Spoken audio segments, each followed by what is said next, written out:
I really like Norv Turner, and it's going to be interesting to see how this relationship works out.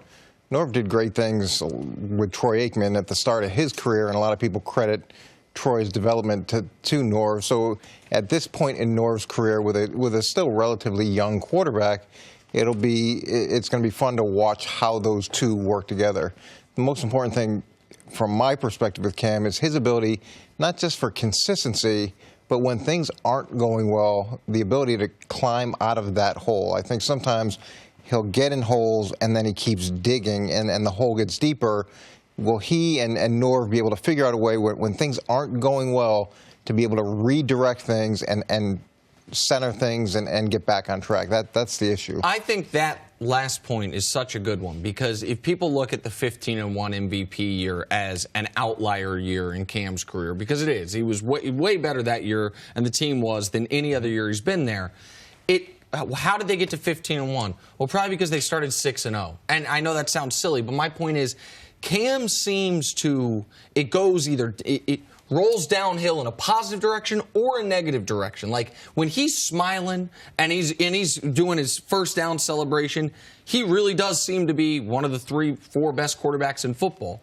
But he also, and I think it's fair to say, of all the star quarterbacks, if things go poorly, he doesn't respond to that well, right? Is that what you're talking about? Yeah, it's really hard for some guys to, when things go poorly or they make a mistake, to recover from that.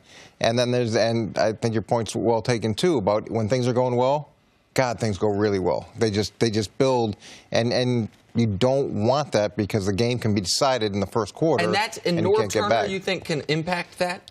Well, I'd like to think with his level of experience, with the range of guys that he's worked with, yes, that he'll be able to draw on those experiences and say, okay, Cam, this is what worked for me with these 5 quarterbacks. This is what worked with these 5 quarterbacks. Let's try some of these tools and see what works best for you. And Norv, as a coordinator, he's really helped quarterbacks become more accurate. So to me, from the beginning, what is Cam's buy-in?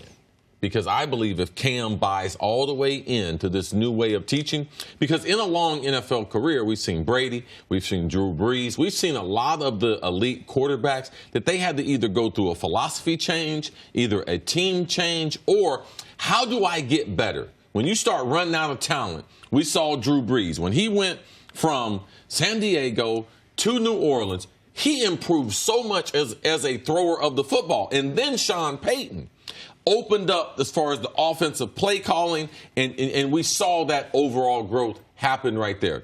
Is Cam going to be able to just, what I always try to tell athletes is, every day do you submit your talent to the coach, because if you do that, the chance of being great are better, because that's what great players do. That's what Tom Brady does not get credit for. Regardless of who is there in New England, besides Belichick, man, he goes to work and he is trying to get better. And I believe if Cam keeps that same attitude, he's had that through the offseason, if he keeps that, I believe we're going to see a much improved Cam. It's just that I feel like we have the same conversation every single year. He needs to be more consistent. He can't play peaks and valleys. It doesn't work for him. When things are great, you're going to have a great game. And when things aren't, you basically know how the game is going to go.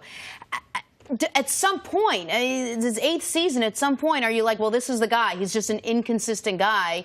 Or do you really think he can make a change? Well, some other things have changed around him. And that force multiplier can be a guy like Norv Turner. Like, we have seen this in people's career, where you have a different offense or you have a different ear going into that person. That person decides, you know something?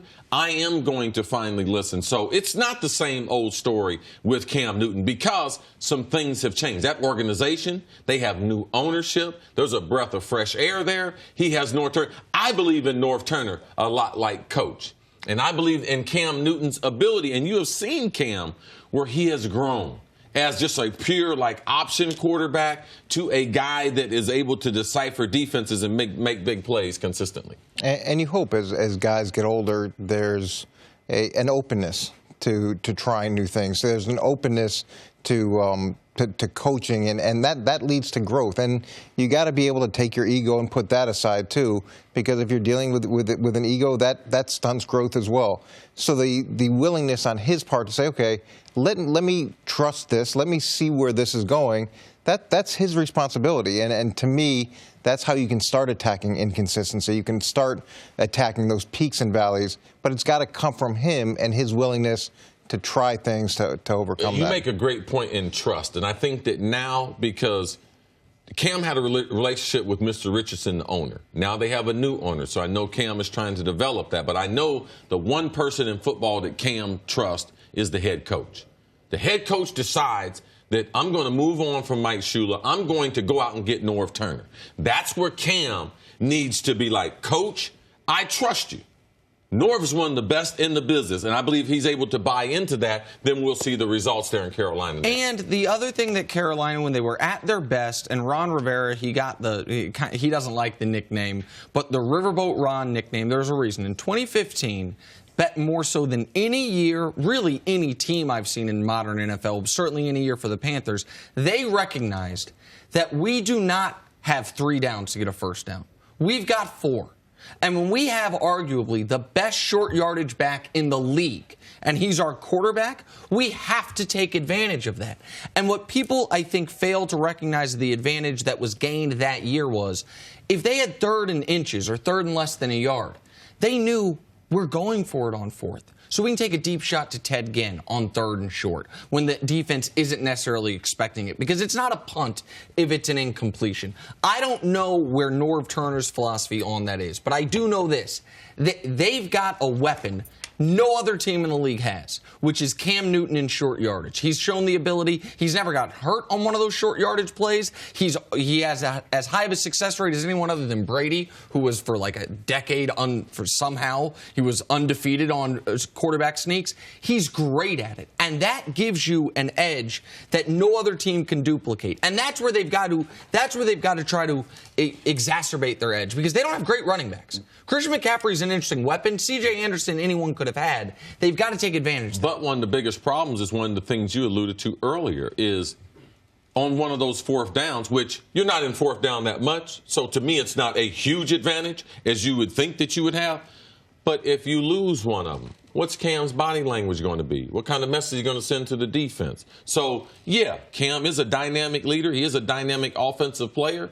But Cam has to be able to play successfully from in the pocket for him to be able to reach his potential, Coach. And it's hard with players that respond so dramatically to whatever's happening in the game, because just so many bad things happen. So many bad things happen. It's impossible to maintain. I remember coaching a corner that was up and down all the time. We had to try defensively to design things to get him started early in the game. And it happens with receivers a lot of times. The guys where you got to give them something positive early, but you want to move past that as a coach. And especially in the quarterback position, realize I need to have some tools in my toolbox to deal with the ups and downs of the game. And that's one thing, because I was a very emotional player, and as I got older, I realized that there were times where you don't feel good. There are times you don't have that energy. There are times you don't have that little pep talk. So it's like a lot of times where I come on the show and Jenna's like, Cris, what's going on today? It's like, no, I'm just focused. It's one of those days I don't have a whole bunch of pep, but I got to be able to grind it out. And you don't see that with Cam. Like all the other quarterbacks, when they get in that little rut, they're able to grind it out, able to get a first down, able to win early. And that's something Cam's going to have to learn. There's 2 high-level quarterbacks in this league that show their negative emotions on their sleeve. Cam and Phillip Rivers. Phillip Rivers, we see it when he seems to almost be like throwing a tantrum on the field. Cam doesn't do that. But Cam seems to just be beside himself at the sidelines at times. Has the towel over his head. He seems morose. And you can't convince me that doesn't impact his teammates. If we know that a wide receiver or a corner's emotions can impact some of his teammates, the best player on your team and the quarterback doing it absolutely can. Now, sometimes that energy is infectious in a positive way. Gives them confidence that they wouldn't otherwise have. But that is a part where Cam, he's one of my favorite players to watch, but it's a fair criticism that he's old enough. He's too old for that, to be pouting on the sidelines. He's got to get better at that. And those things do affect everybody around you. And one of the great things about Tom is you go into the 4th quarter, and regardless of what the situation is, you know that you have a chance. And you know that in his heart of hearts, he believes that he's going to find a way to win the game. And that's through tons of adversity. So when you're going like this on the sidelines with a player who's leading your team, it affects the group. It affects them dramatically. All right, Coach. Thanks for joining us. All right. And a third handshake. How about that? Thanks for watching. Subscribe here to get the latest from the show. Also, be sure to check out more of the best clips from First Things First, or go watch a few segments from our other shows on FS1.